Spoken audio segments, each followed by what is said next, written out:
Hi, Herbert Jones team. Thank you for joining us today. My name is Kyle Erickson. I am the CEO of HonestBuds, and to the right of me on the other video is Andy Lau, our COO. A bit about ourselves. We first met and worked together as bud tenders at Peace of Mind in 2022. While there, reviewing products for our store's online menu was a somewhat difficult aspect of the job, particularly because it was difficult to write an impactful description while you're high. Since working at Peace of Mind, we've pursued a solution for this and many other solutions that dispensaries face. In this pursuit, we have connected with the individuals listed on screen, along with many more in the cannabis industry, such as the CEO and CTO of Top Tender, who are helping us secure a channel partnership with an industry leader, Dutchie. Next slide.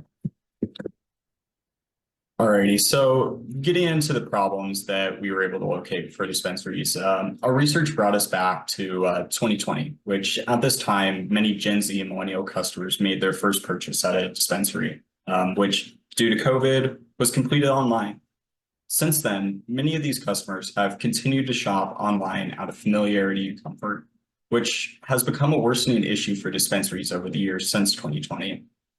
This has been an issue because these markets have shown a greater purchasing intent for items with concise written descriptions that have a narrative woven throughout, while showing a 96% lower purchasing intent for items lacking product descriptions.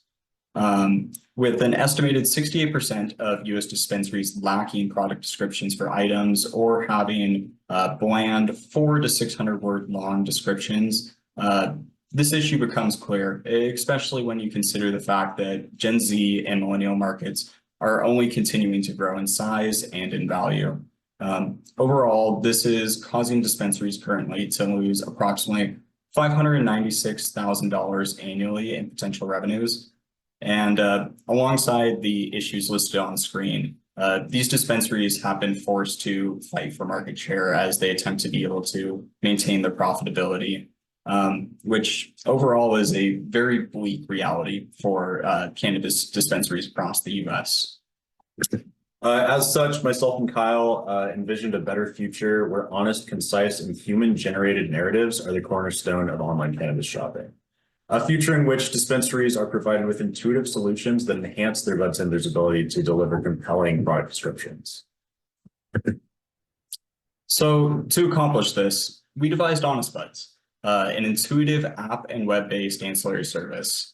The service's main draws are its ability to cut down the time it takes bud tenders to generate descriptions by up to 50%, along with its ability to produce concise narrative descriptions that influence Gen Z and millennial markets' purchasing decisions. Beyond these draws, the service will also locate and report menu items lacking product descriptions to make sure that shops stay up to date on what items they're not actually describing or giving information for. And we also plan to record and report the time that users on the HV app spend making product descriptions. This is done because within the cannabis industry, you're not able to consume cannabis products on dispensary grounds. So employees, when they consume products to be able to review them, they ultimately have to do this on their own time at their own private residency. So to be able to accomplish these tasks, the system's part of a HonestBuds service rely on API calls to transfer data, an AI language model to translate numeric grades into sentence fragments, and our very own HB app and website, myhonestbuds.com, to be able to host it all. Moving on, this service can currently help an estimated 6,863 U.S. dispensary chains. And when multiplied by the average value of our client, we are able to locate our total addressable market value at 60.78 million. This market, along with the rest of HonestBuds markets, are projected to grow 14.06% annually within the coming years.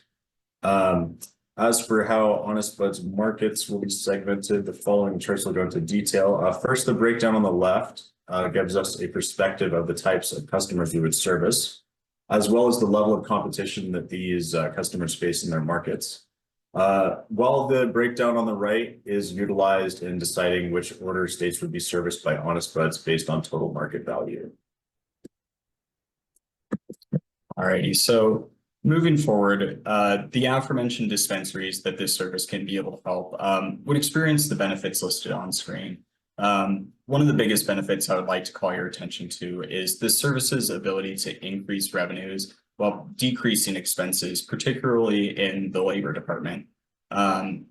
This way, HonestBuds is able to allow dispensary chains of any size to be able to become a trendsetter within their market, capturing the business of Gen Z and millennial customers while also growing the average basket size of their customers, ultimately allowing them to have better competition within their markets, which is why I'm saying that they can be trendsetters. So HonestBuds will face competition in the market it seeks to enter. Our competitors are software service providers who actively provide dispensaries with product description solutions. But while those competitors already operate in this market, their solutions fail to solve dispensaries' aforementioned problems, which is how we can enter this market by helping dispensaries write concise narrative descriptions that effectively capture these valuable markets. Alongside this, our descriptions also highlight differences between products of the same name to increase customer basket sizes. While our primary competitors could improve their description solutions, the steps listed to the right of this table outline how we plan to defend our market position. On the other hand, our secondary competitors do not actively compete in our market and only provide free access to very generalistic consumer-written product reviews, which because of their content have not effectively captured Gen Z or millennial markets.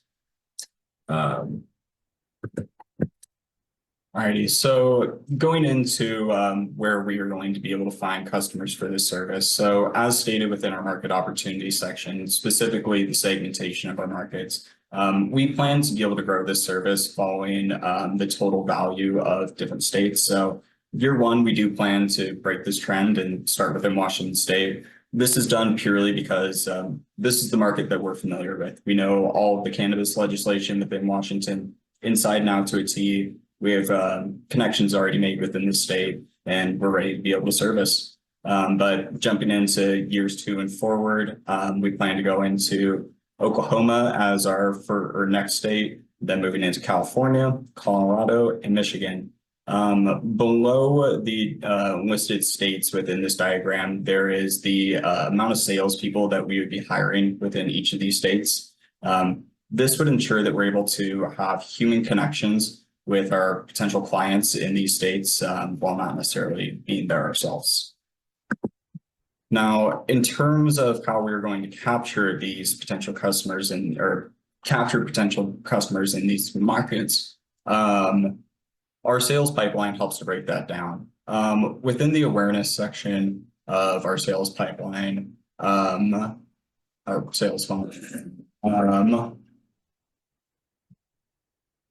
sorry, my mind's blanking. We plan to be able to market this service extensively.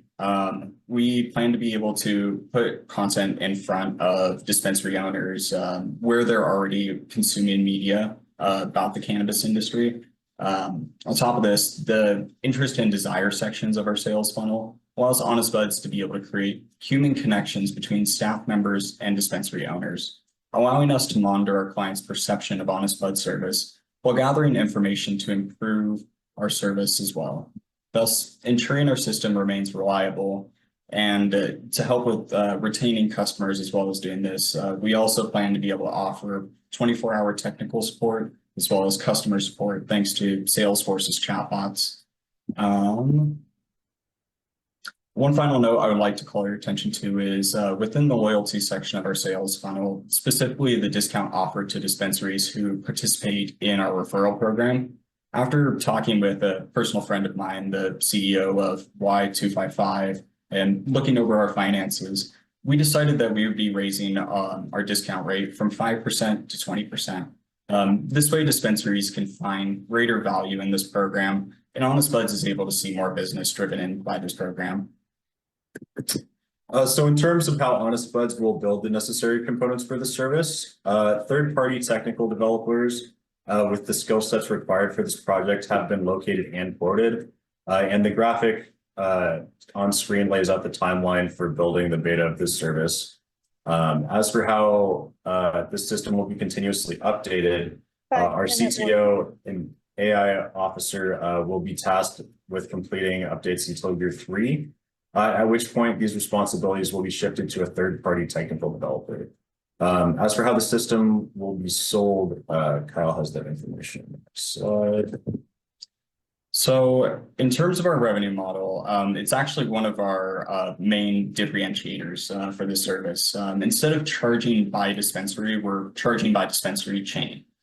So dispensary chains are able to find a lot more value within the service. To capitalize on this and to be able to appeal to chains of all sizes, the 4 packages listed on screen will be offered to dispensaries. Dispensary chain owners of all segments have confirmed their willingness to be able to pay these prices listed on screen. And overall, we are projected to be able to hit profitability by year 3 with this service, and we're projected to capture $1.2 million in profit in year 5. And throughout this, we're maintaining a 30% growth rate in our operating expenses. Another thing to note about our revenue model is that we plan to update the way in which customers pay when purchasing annual subscriptions. So we want to be able to modify it so that when customers buy an annual service, they're not paying the full amount at the initial purchase time. They're paying monthly installments throughout the use or the duration of this service.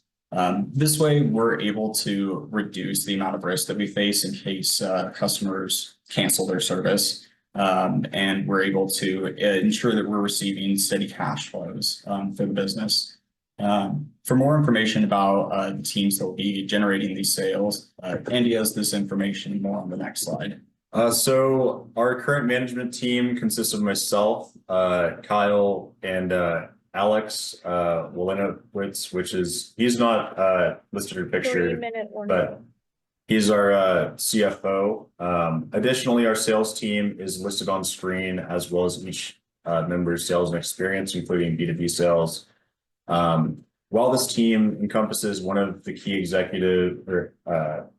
executives requires to operate effectively, we plan to hire a CISO to oversee the security of our systems data, a CPO to oversee the development of our API call systems, a CAO to manage our accounting needs, and a CTO to oversee the development of our app and website, as well as the CAIO to oversee the training of our AI model, and the CSO to oversee company sales. And these employees are going to be brought on before the beta is completed.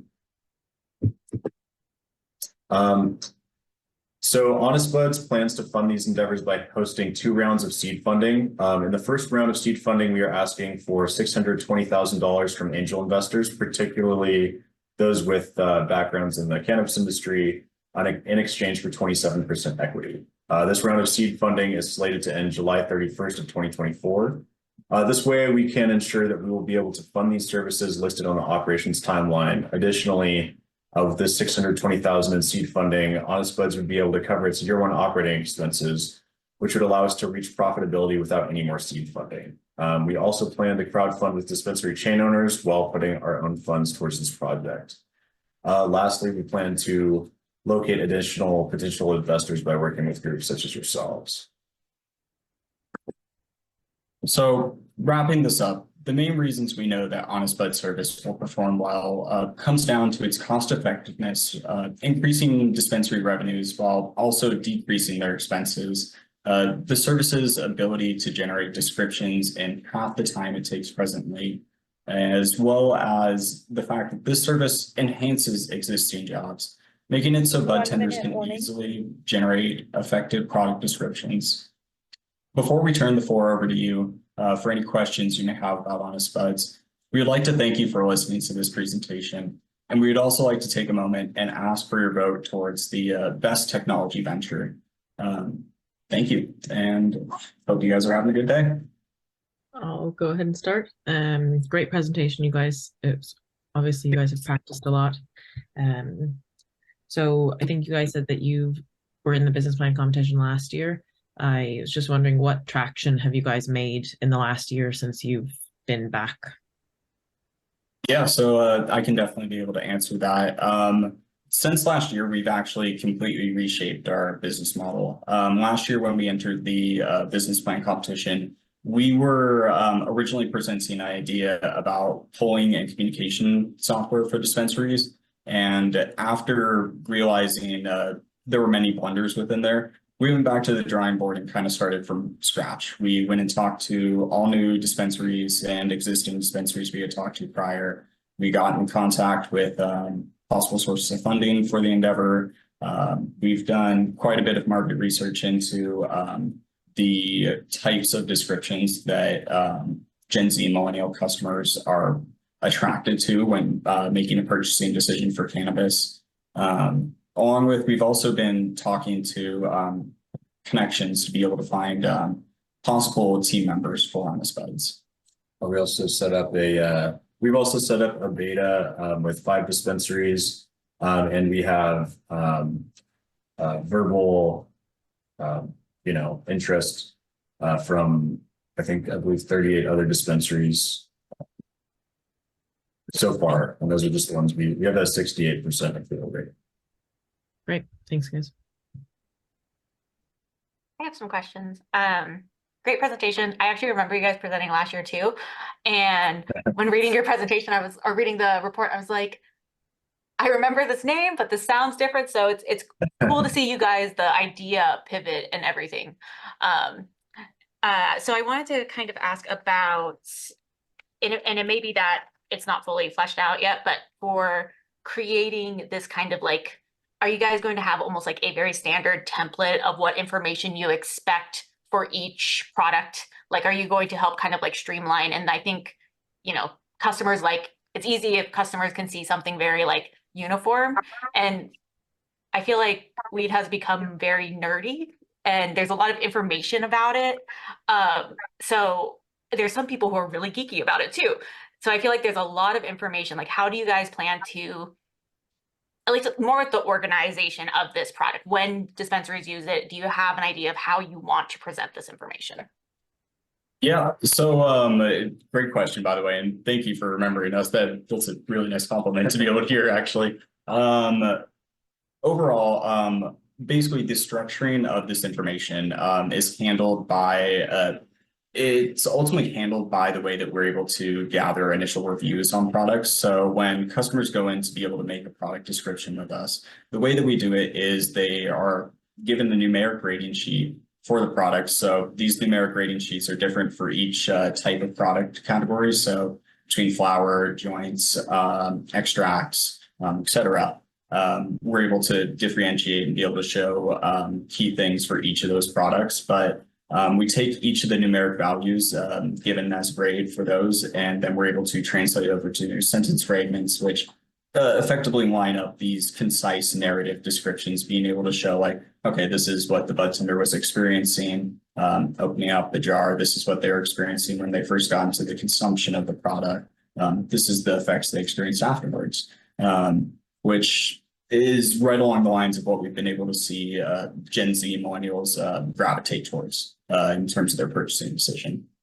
And one final thing, you're very much right about people nerding out about it. I'm one of those people. I started as a chemical engineer and I love to be able to research the science of it.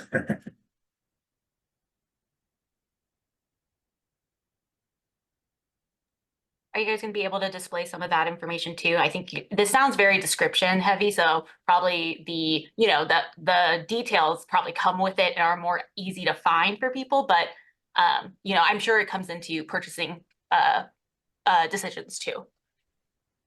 Yeah, so ultimately it definitely does impact purchasing decisions through those details. It's able to highlight each of those points where in current descriptions, they're 400 to 600 words long because they go super in depth to each of those points. We're able to put a single adjective next to them, which is able to kind of help cut this down to a more reasonable, like 200 to 300 words.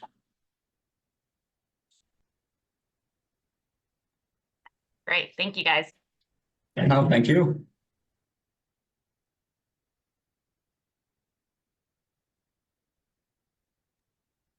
Any more questions from the judges?